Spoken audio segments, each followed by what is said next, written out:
दोस्तों अॼु शमन अली मीराली जो 41 ख्वाब एल्बम हिन एल्बम जी जेतिरी तारीफ़ कजे ओतिरी घटि आहे। ही 2001 जो आख़िरी एल्बम आहे।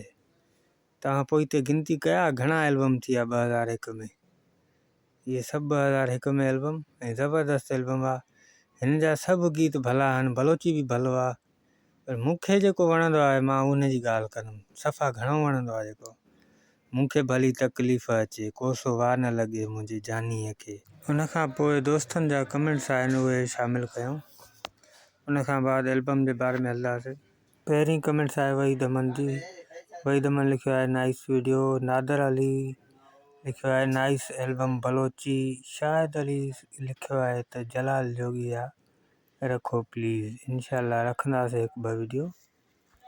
वहीद अमन छा लिखियो आहे भाउ? वहीद अमन एल्बम जवाब असां पोइ ते सम्झूं था, बाक़ी अलाए छा लिखियो आहे, तव्हां वाज़े करे ॿुधाईंदा। उन खां पोइ दोस्त एम प्रोडक्शन वारे भाउ लिखियो आहे त आल सॉन्ग ग्रेड।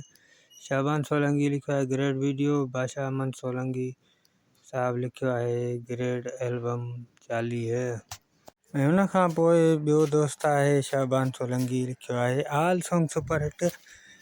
हसन मनमहर भाउ लिखियो आहे 40 एल्बम भलो आहे। आशिक अमन सोलंकी भाउ लिखियो आहे VIP एल्बम 40। वॾियूं महिरबानियूं दोस्तो, कुर्ब तव्हां दोस्तनि भाइरनि जा। उस्ताद शमन अली जो ही एल्बम जेको आहे न, ही तमामु घणो बहितरीनु हलियो हो।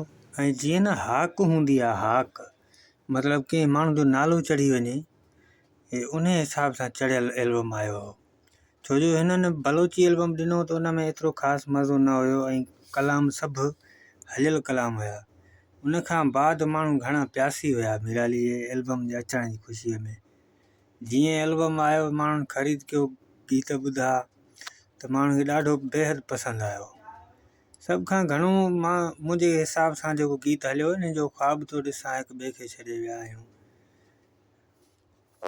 बहरहाल हिन में जेके बि गीत आहिनि सभु सुपर हिट आहिनि ऐं तव्हांखे गीत ॿुधायूं। हिननि में को बि असां गीत शामिलु न कयो आहे। एल्बम रिलीज़ इंफॉर्मेशन वीडियो ठाहियूं था पिया ऐं हलूं था हिन जे पहिरें गीत ॾे, मूंखे भली तकलीफ़ अचे। हे मेवो खान जो कलाम आहे। उन खां पोइ आहे ख्वाब थो ॾिसां हिक ॿिए खे छॾे विया आहियूं। ॻाल्हियुनि ॻाल्हियुनि में असां परे थिया आहियूं, वही धकिड़े जी शाइरी। उन खां पोइ आहे रोवंदो वतां पियो, ज़मीर जो कलाम आहे। उन खां पोइ आहे माण्हुनि जे चवण ते।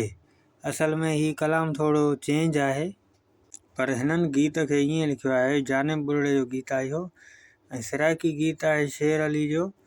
छेरियां वाला मेरा साईं गल लावी सानू छोड़ न जावी, ज़बरदस्त गीत आहे। उन खां पोइ आहे जुदाई थई अम जानी अड़ा, बलोची गीत आहे। उन खां पोइ आहे मस्त मिलियो वे हो जानी तो मां सिकला हे वठां।